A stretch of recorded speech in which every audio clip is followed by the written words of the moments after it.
Sean todos bienvenidos, bienvenidas. Vamos hoy a conversar sobre un tema para nosotros importante y es si es posible o no un gobierno progresista en Colombia. Fue el tema que nos quedó pendiente de la conversa anterior.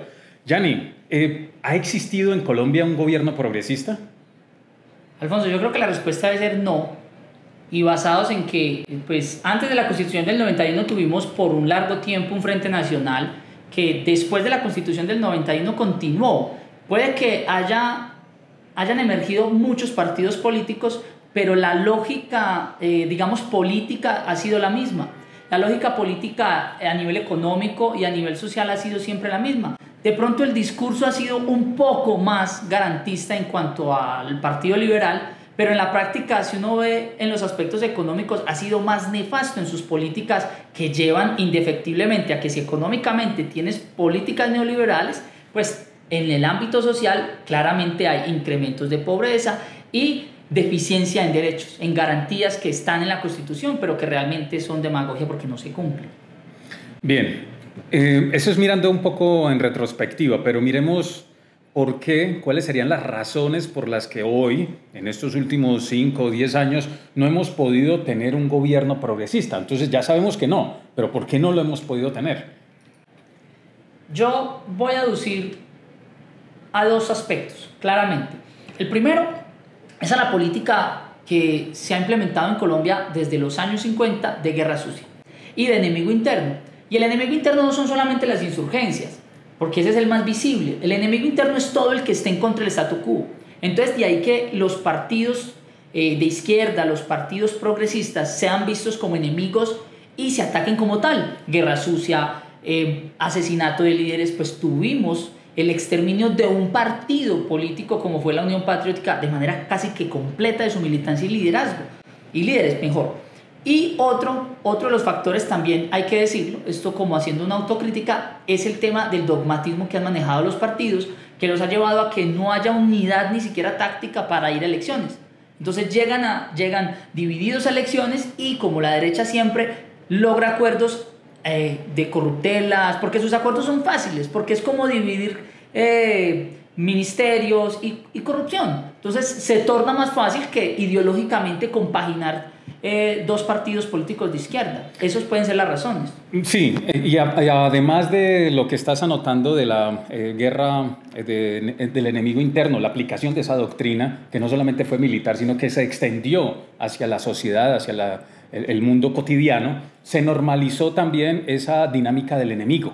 Y los medios de comunicación que fueron cooptados por una élite, por un grupo específico de empresarios anclados a partidos políticos y anclados también a decisiones de gobierno, pues generaron toda una dinámica cultural de desinformación, de superficialidad, de banalidad, que no permite que tengamos la información, el acceso a la información suficiente, clara, necesaria, para poder tener una mirada más crítica de lo que nos ocurre. Ese creo es el tránsito también de una suerte de psicología de guerra que transitó hacia las dinámicas de relacionamiento cotidiano. Y el sistema educativo a través, por ejemplo, el caso de las universidades, Yanni, que lo hemos vivido varias veces, esa suerte de neoliberalismo que le impuso a las universidades la relación de la tríada universidad-empresa-Estado, donde el Estado se adueñó donde la empresa se adueña del Estado y entre los dos pues hacen de la universidad un apéndice al servicio. Es decir, casi que la fue cercenando de pensamiento crítico y de una investigación que fuese realmente lectora de lo que está ocurriendo en la sociedad y que fortaleciera los movimientos sociales. Creo yo que ese sería otro insumo. De ahí surge entonces otro cuestionamiento y es si están hoy dadas las condiciones, es veraz, es afirmativa esa anotación cuando se dice que hoy precisamente están las condiciones para un gobierno progresista. Surgiría esa pregunta. Sí, esa sería interesante la pregunta porque hoy tenemos unas condiciones particulares y podemos dividirlas en varios elementos. Una, el gobierno de extrema derecha de Trump varía hacia un gobierno que posiblemente respete mínimamente los acuerdos internacionales y lo que se ha firmado, que mínimamente respete derechos humanos. Igual Estados Unidos seguirá siendo lo que es, con Biden o con otro, va a seguir siendo lo que es, pero por lo menos respetar un poco la normatividad internacional. Dos, el aumento de la crisis social que tiene el país, el tema del empleo, las medidas que se están tomando. 3, una suerte ya de desazón, de hastío por esa clase política tan podrida que tenemos, que hace de la criminalidad su más fuerte razón de sostenimiento en los estados de poder, la corrupción, etcétera, etcétera. Creo que esas condiciones ya están dadas. No sé si de pronto agregarles también algunas condiciones, Gianni. Yo pienso que el ámbito social y el resurgir del movimiento social también va a jugar un papel importante. Lo que tú hablas del hastío es generalizado. Y creo que hay unos aliados estratégicos que siempre han estado con la derecha porque siempre han considerado que pueden ascender socialmente, y es esa pequeña y mediana empresa, algunos gremios medianos que han pensado que con esos gobiernos de derecha o de extrema derecha pueden ascender socialmente, y lo que han visto es una quiebra absoluta de sus negocios, y quiebra absoluta que se le tiene que endilgar a esos gobiernos de derecha porque han sido ellos los que han abierto los TLC, que de manera directa son los que afectan a estos pequeños y medianos empresarios, con ello el empleo y con ello pues entonces a la formalidad y el empleo formal.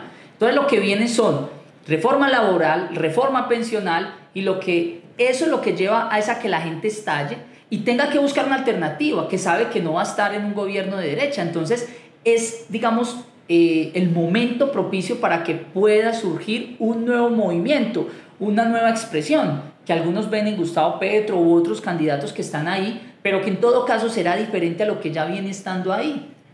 Bien, pero entonces esas serían como las condiciones de posibilidad, es decir, está todo dado para que en Colombia se dé un tránsito. ¿Cuál sería entonces también el análisis en función de qué fortalecer ahora para el movimiento social? ¿Cómo se están moviendo los partidos de derecha? ¿Cómo se debe mover partidos de izquierda para pensar en lo rural y lo urbano, en lograr ese tránsito que es necesario?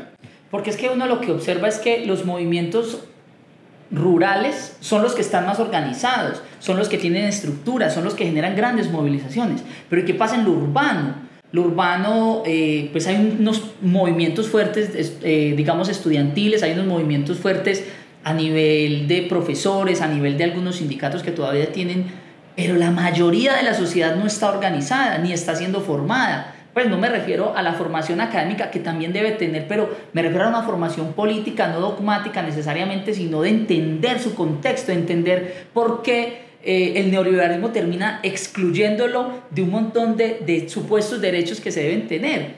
Creo que la apuesta debe ser por ese movimiento urbano nacional. Creo que ahí estamos de acuerdo, movimiento urbano, y también la pedagogización, una pedagogía política y ética que recupere esas escuelas que perdimos, unas escuelas que se tenían más allá de la formación. Una persona que pase por sus estudios universitarios no necesariamente está formado políticamente, y eso es evidente hoy. Entonces necesitamos alternos o escuelas alternas, escuelas también a través de los mass media que puedan acceder, que puedan facilitar el acceso a la información para tener condiciones para pensar críticamente el país. Y ahí tenemos un reto gigante. La gran cantidad de los votantes está en las ciudades, y en las ciudades tenemos entonces ese papel estratégico formador. Y el otro año tendremos los informes de la Comisión de la Verdad, lo que implica que conozcamos un poco de qué fue lo que ocurrió y sigue ocurriendo en el país, y eso hay que pedagogizarlo e incluirlo también en los currículos. Nuevamente entonces invitar a las organizaciones urbanas a retomar las escuelas de formación, a retomar las organizaciones, a entender el momento histórico en el que estamos, de que si no nos organizamos para contener todas estas reformas que nos van a quitar las garantías más básicas, las garantías laborales, lo que se ganó durante siglos se va a perder en una reforma, pensionales, y eso entonces lo que lleva es necesariamente a que si estamos organizados y estamos formados, ya elegir un nuevo gobierno que sea progresista, creo que está ahí a la vuelta de la esquina. Sí, creo que tenemos todas las condiciones, incluyendo también un equipo de congresistas muy interesantes, serios, comprometidos, y cada uno de nosotros tendrá entonces la tarea esencial de informarse bien, de a través del pensamiento crítico poder tomar una decisión válida para transformar estas condiciones de país que se nos va entre los dedos. Muchas gracias, Gianni, muchas gracias a quienes nos acompañaron en el día de hoy, y seguiremos en otras programa de Al calor de un tinto.